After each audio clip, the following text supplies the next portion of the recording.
My girlfriend pulled me aside outside her family's charity gala. "Don't say too much about your job. These people are out of your league," she said. I nodded and fell behind. When the main donor arrived, he barely looked at her. He came straight to me, smiled, and said something that instantly shifted the way everyone in that lobby looked at us. I, 30, male, stood outside the Plaza Grand Hotel, while my girlfriend Nicole pulled me into the shadow of a marble column. We had been together for 14 months. "Listen," she said, her voice low and careful. "Don't say too much about your job tonight. These people are out of your league, and I don't want you to feel uncomfortable." I nodded. "Sure, whatever you think is best." She smiled, relieved, and squeezed my hand before walking ahead into the glittering lobby. I fell back 3 steps, then 5, watching her glide into her family's charity gala like she belonged under chandeliers. That was the moment I realized what I had been ignoring for over a year. Nicole had never introduced me as her boyfriend at family events. She introduced me as a friend. She had never posted a single photo of us together. And tonight, she had dressed me down. 2 hours earlier, she had walked into my apartment while I was buttoning a tailored navy suit. "That's too much," she said. "Wear the gray one. The cheaper one. You'll blend in better." I changed without asking why. But standing in that lobby, watching her laugh with her cousin near the silent auction table, I felt the weight of every small cut she had made. The comments about my car. The way she always paid when her friends were around. The time she told her mother I worked in tech support. I didn't work in tech support. I was the founder and CEO of MedBridge, a healthcare logistics app that had just closed Series B funding 3 weeks ago. $30 million. The deal had been covered in TechCrunch, Forbes, and the Wall Street Journal. Nicole knew. She had been in the room when I signed the term sheet. The main donor arrived at 8:15. I had met Nicole at a networking mixer in February of last year. She worked in event planning for her family's nonprofit foundation, a mid-sized organization that funded community health programs across the state. She was sharp, polished, and confident in a way that made me feel like I had won something just by making her laugh. Our first 3 months were easy. We went to small restaurants, watched movies at her place, spent weekends hiking in state parks. She never asked much about my work, and I didn't push it. I was still in the grind phase, raising seed money, pitching investors, sleeping 4 hours a night. By summer, I had a team of 12 and a prototype that was getting real traction with hospital networks. I told Nicole about it one night over takeout. She smiled and said, "That's great, babe," then changed the subject to her upcoming work retreat. I didn't think much of it, but the pattern started to build. When I mentioned a successful pitch, she would nod and say, "Cool," then talk about her day. When I invited her to a product launch event, she said she had plans. When I got my first major client contract, worth $200,000 in annual recurring revenue, she congratulated me with a text. One line. No follow-up. Her family was different. They were old money adjacent, the kind of people who summered in the Hamptons and knew senators by first name. Her father ran a private equity firm. Her mother sat on 3 nonprofit boards. Her older brother managed a hedge fund. I met them twice. Both times, Nicole introduced me as a friend who works in tech. The second time, her mother asked what I did. Before I could answer, Nicole said, "He's in app development. Small stuff, mostly contracts." I let it go. I told myself she was protecting me from their scrutiny. I told myself it didn't matter. But it did. By fall, I had closed my Series A round. $4 million from a venture firm in Boston. I took Nicole to dinner at a place with white tablecloths and told her the news. She kissed me and said, "I'm proud of you." Then she asked if we could split the check because she had overspent on a new purse. I paid. I always paid. The gala invitation came in late October. Nicole handed it to me on a Sunday morning while we were having coffee at her apartment. "My family does this every year," she said. "It's formal. Black tie. You'll need to rent a tux." I already owned a tux. I had bought it for investor meetings. "Do you want me to go?" I asked. She hesitated. "Yeah. I mean, if you're comfortable. It's not really your scene, but it could be fun."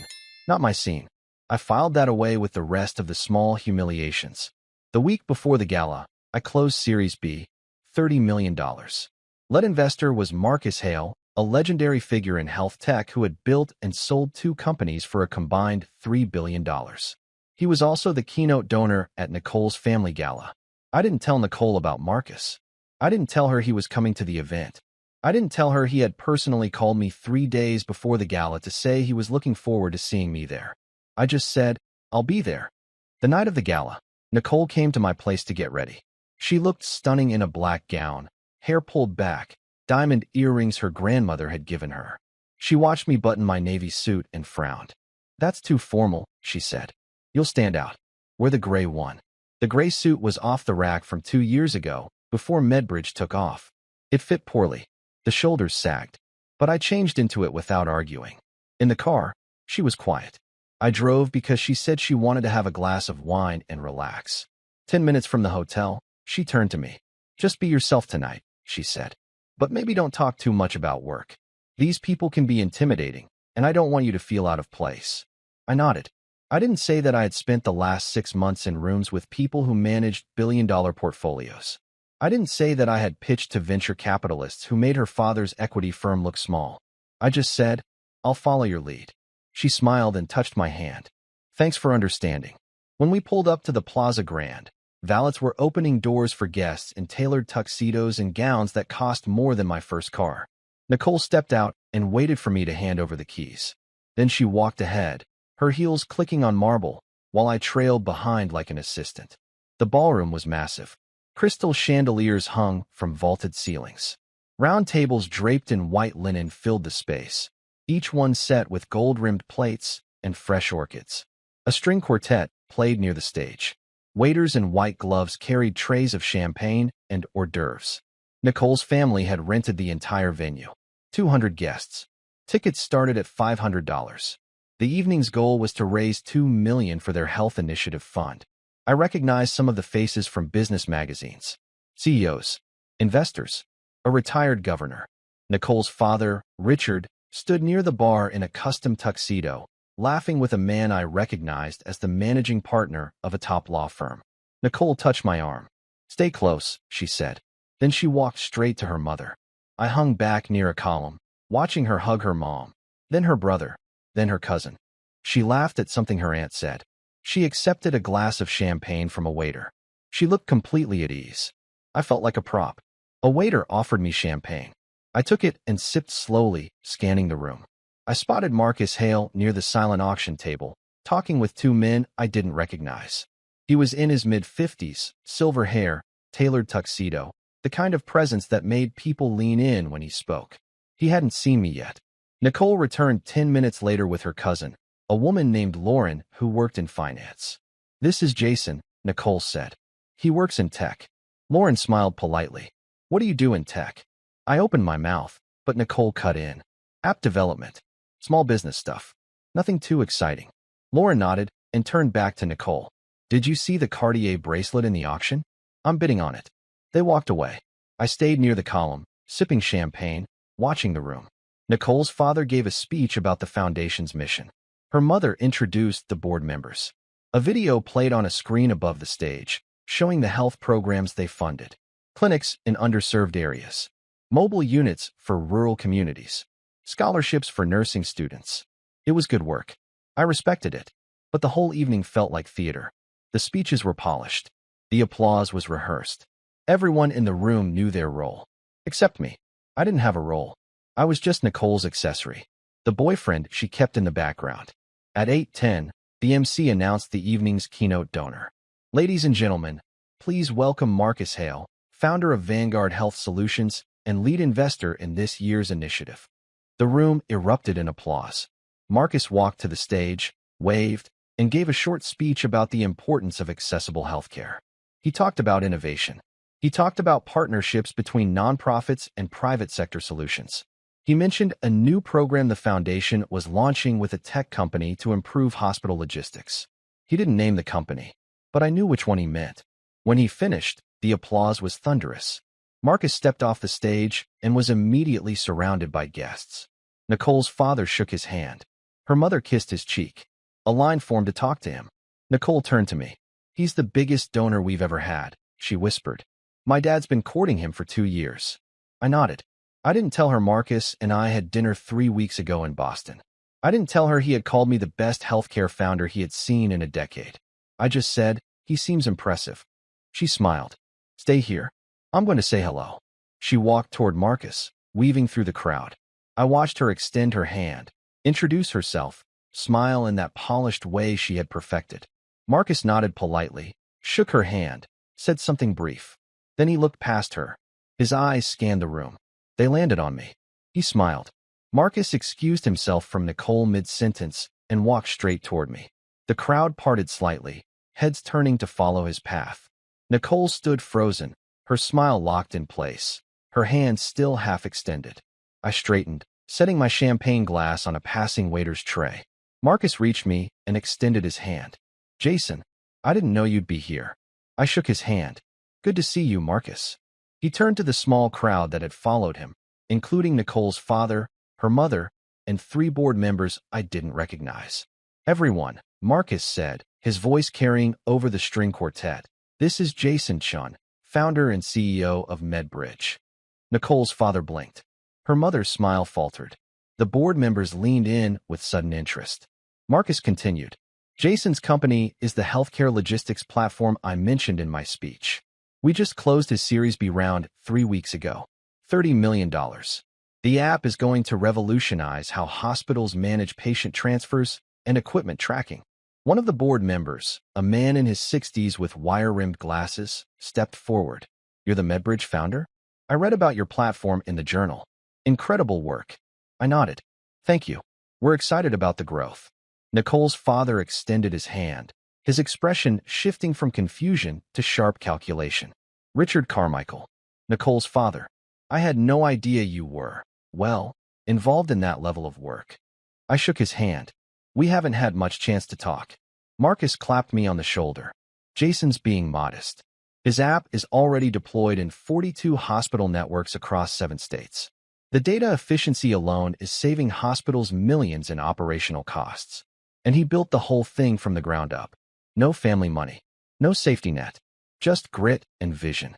The crowd around us had grown. People were listening now. Phones were subtly angled toward us. I could see Nicole on the edge of the group, her face pale, her champagne glass trembling slightly in her hand. Her mother stepped closer. Jason, I don't think we've been properly introduced. I'm Eleanor Carmichael. How long have you known Marcus? About 8 months, I said. He reached out after reading about our seed round. We've been working together on strategic growth ever since. Marcus laughed. Working together is an understatement. Jason runs circles around half the founders I've funded.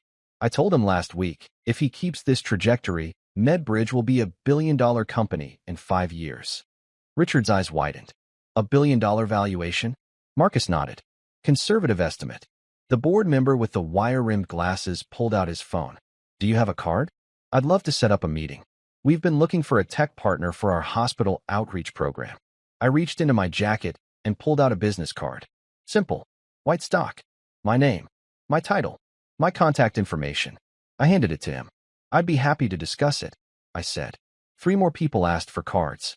I handed them out calmly, answering questions about the platform, the funding round, the partnerships we were building. Nicole's father stood to my left, his expression unreadable. Her mother hovered nearby, watching me with a new kind of attention. Nicole didn't move. She stood 10 feet away, her face a mask of forced composure, her champagne glass now empty. Marcus eventually excused himself to greet other guests, but the crowd around me didn't disperse. People wanted to know about the app. They wanted to know about the funding. They wanted to know how I had built it. I answered every question with the same calm precision I used in boardrooms. No arrogance. No boasting. Just facts. At 8:40, Richard touched my arm. Jason, could I have a word in private? I nodded. Of course. He led me to a quieter corner near the silent auction table. Eleanor followed. Nicole trailed behind, her heels clicking softly on the marble floor. Richard turned to me, his posture stiff. I'll be direct. I had no idea you were involved in that level of business. Nicole never mentioned it. I glanced at Nicole. She looked at the floor. I don't talk about work much, I said evenly. Eleanor stepped closer. Marcus Hale doesn't invest in small ventures.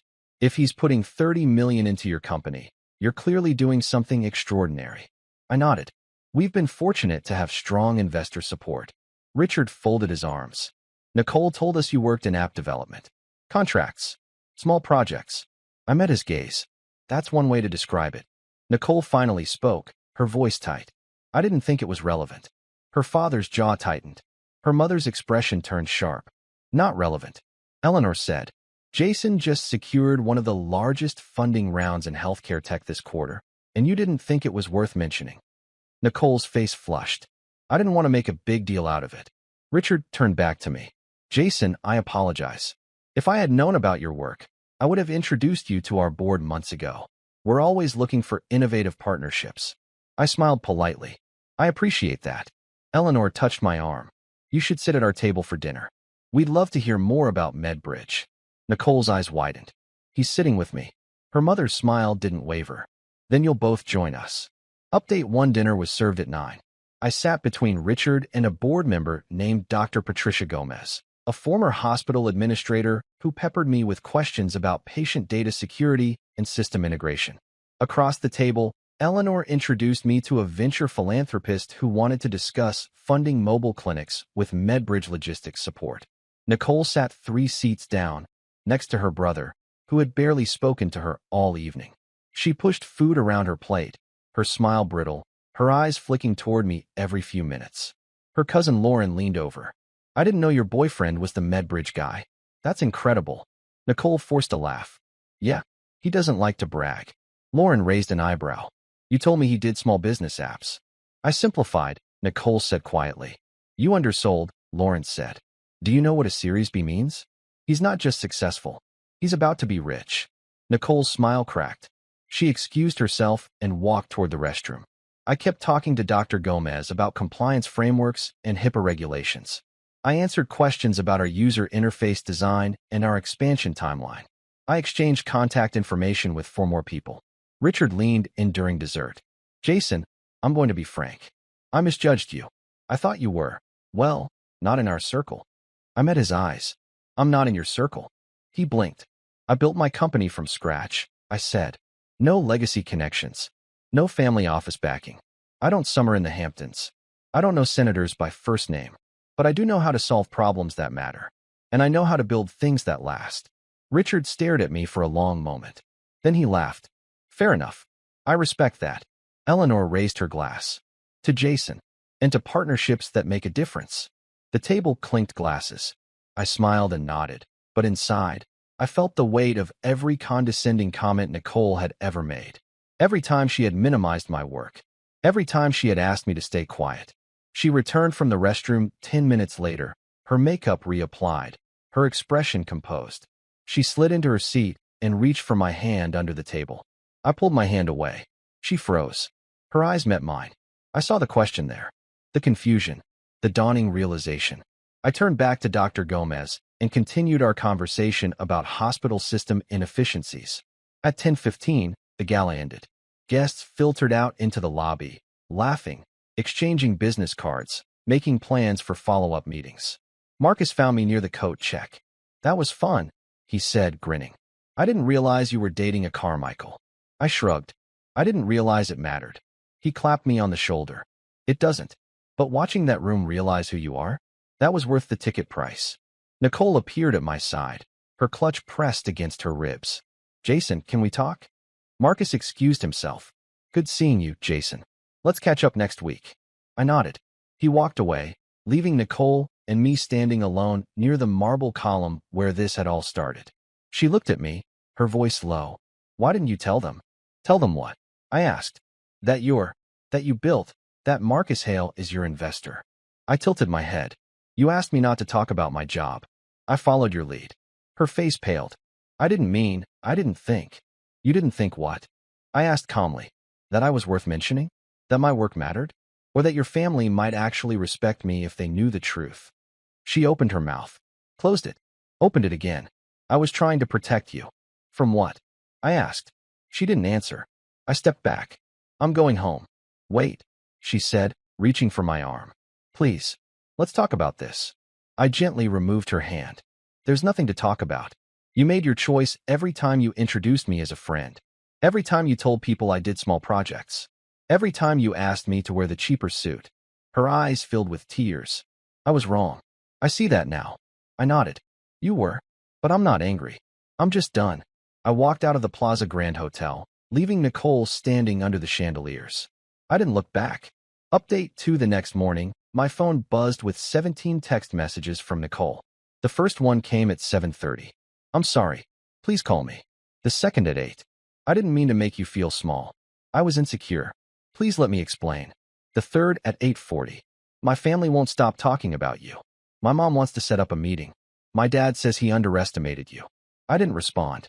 At 9, Marcus texted me. Great seeing you last night. Richard Carmichael just emailed asking if MedBridge would consider partnering with their foundation. Interested? I replied. Send me the details. I'll review. At 10, Nicole called. I let it go to voicemail. She left a message. Her voice was shaky. Jason, please. I know I messed up, but we can fix this. I love you. Call me back. I deleted the message. At 11, her brother called. I answered. Jason, he said. It's Trevor. Nicole's been crying all morning. What happened? I kept my voice calm. Ask her. She said you broke up with her. That's accurate, I said. Trevor sighed. Look, I don't know what went down, but she's a mess. She really cares about you. She cared about the version of me she thought I was, I said. The one she could manage. The one who didn't threaten her sense of control. Trevor was quiet for a moment. That's harsh. It's honest, I said. He exhaled. Fair enough. For what it's worth, I think you handled last night perfectly. My parents have been insufferable snobs for years. It was good to see someone put them in their place without saying a word. I almost smiled. Thanks. If you change your mind, Trevor said. She's at her apartment. But if you don't, I get it. I hung up. At noon, Eleanor Carmichael called. I let it go to voicemail. She left a message asking if I would meet with her and the foundation board to discuss a formal partnership. She ended with, I hope last night didn't cause any discomfort. We'd love to work with you, regardless of your relationship with Nicole. Regardless. That told me everything. At 2, Nicole texted again. I told my family the truth. That I downplayed your success because I was scared. They're furious with me. My mom says I'm an idiot. My dad agrees with her. I don't care what they think. I care what you think. I read the message twice. Then I put my phone down and went for a run. When I got back, there were 3 more texts from her. I didn't read them. That evening, I met with my co-founder, Priya, at our office. She looked at me over her laptop. You're trending on LinkedIn. I frowned. What? She turned her screen toward me. Someone from the Gala had posted a photo of Marcus and me talking, with the caption, ran into Jason Chun, founder of MedBridge, at a charity event last night. If you're not watching this company, you should be. The post had 2,000 likes and 300 comments. One comment caught my eye. It was from Lauren, Nicole's cousin. Jason is brilliant and kind. Some people didn't see his value until it was too late. Priya raised an eyebrow. Context. I told her the whole story. The Gala. Nicole's warnings. The public reversal. The breakup. Priya leaned back in her chair. She really told you not to talk about your job? I nodded. At a charity gala, where the keynote donor is your lead investor. Correct. Priya shook her head. That's not insecurity. That's sabotage. I didn't disagree. She closed her laptop. Are you okay? I'm fine, I said. Better than fine, actually. And I was. For the first time in months, I felt clear. Unburdened. Free from the weight of someone else's shame. Update 3 Nicole showed up at my apartment 3 days later. I opened the door and found her standing in the hallway, her eyes red, her coat buttoned against the November chill. Can I come in? She asked. I stepped aside. She walked into my living room and sat on the edge of the couch. I stayed standing. I've been thinking, she said. About everything. About us. I waited. I was wrong, she said. I know that. I treated you like you were less than you are. I was embarrassed by my own insecurity, and I projected it onto you. I'm sorry. I nodded. I appreciate the apology. She looked up, hope flickering in her eyes. So we can fix this? No, I said. Her face crumpled. Why not? I said I was sorry. I'll do better. I'll introduce you properly. I'll tell everyone how amazing you are. Nicole, I said gently. You introduced me as a friend because you didn't want your family to see me as your equal. You told people I did small projects because you didn't want them to take me seriously. You asked me to wear a cheaper suit because you didn't want me to outshine you. I was scared, she whispered. Of what? That if they knew how successful you were, they'd like you more than me. I sat down across from her. That's the problem. You saw my success as a threat instead of something to celebrate. You wanted to keep me small so you could stay big. She wiped her eyes. I didn't mean to. I know, I said. But you did. And I can't be with someone who needs me to shrink so they can feel comfortable. She stared at me, tears streaming down her face. I love you. I don't think you do, I said. I think you love the version of me that didn't challenge your sense of control. But that's not who I am. She stood, her hands shaking. So that's it. We're done. We're done, I said. She nodded slowly, then walked to the door. She paused with her hand on the knob. For what it's worth, I really am sorry. I know, I said. She left. I closed the door and stood in the quiet of my apartment, feeling the weight of the last year lift off my shoulders. 2 weeks later, I met with Eleanor and Richard Carmichael at their foundation office. They wanted to discuss a partnership where MedBridge would provide logistics support for their mobile clinic initiative. The meeting was professional, cordial, no mention of Nicole. At the end, Eleanor walked me to the elevator. I owe you an apology, she said. I looked at her. For what? For not seeing you clearly, she said. Nicole told us you were in app development, and we made assumptions. We should have asked more questions. I nodded. People make assumptions. It's human. She smiled sadly. Nicole's struggling. She knows she lost something real. She'll be okay, I said. Eleanor pressed the elevator button. Will you? I already am, I said. The elevator doors opened. I stepped inside. Eleanor raised her hand in a small wave as the doors closed. I never saw Nicole again, but I heard things. Through mutual friends. Through LinkedIn updates. She left the foundation 3 months later and moved to California for a new job. She posted about fresh starts and lessons learned. She never mentioned me. I didn't mind. I was building MedBridge into something bigger than I had imagined. The foundation partnership went through. We expanded into 12 new states. Marcus introduced me to 2 more investors. By the end of the year, MedBridge was valued at $200 million. I'm writing this from my office in downtown Seattle. It's been 18 months since the Gala. MedBridge now operates in 48 states. We employ over 200 people. Last month, we closed our Series C round. $80 million. I met someone new 6 months ago. Her name is Anya. She's a physician who uses our app at her hospital. She knew who I was before we went on our first date. She asked me about the company, about the challenges, about the vision. She listened. She asked follow-up questions. She celebrated every milestone like it was her own. When I told her about Nicole, she said, she missed the point. What point? I asked. That you're not successful because you want to be impressive, Anya said.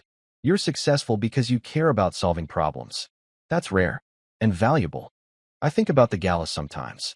About standing in that lobby, wearing the cheaper suit, being told to stay quiet. About Marcus walking past Nicole to shake my hand. About the look on her face when the room shifted its attention to me. I don't feel vindicated. I don't feel triumphant. I feel free. Nicole spent 14 months trying to make me smaller because she thought my success diminished her. But success isn't a zero-sum game. Her family's wealth didn't make my achievements less real. My company's growth didn't make her work less meaningful. She just couldn't see it that way. The gray suit is still in my closet. I haven't worn it since that night. I thought about donating it, but I kept it as a reminder. Not of Nicole, not of the Gala, of the moment I stopped shrinking. Some people will always need you to be less so they can feel like more. They'll ask you to dim your light, to downplay your wins, to stay quiet about the things that matter. Those people don't deserve a place in your life. Last week, I got an email from Richard Carmichael. The foundation wanted to expand the partnership. He ended the message with a line that made me smile. We should have seen your value from the start. Thank you for giving us a second chance. I replied with 2 words. Let's build.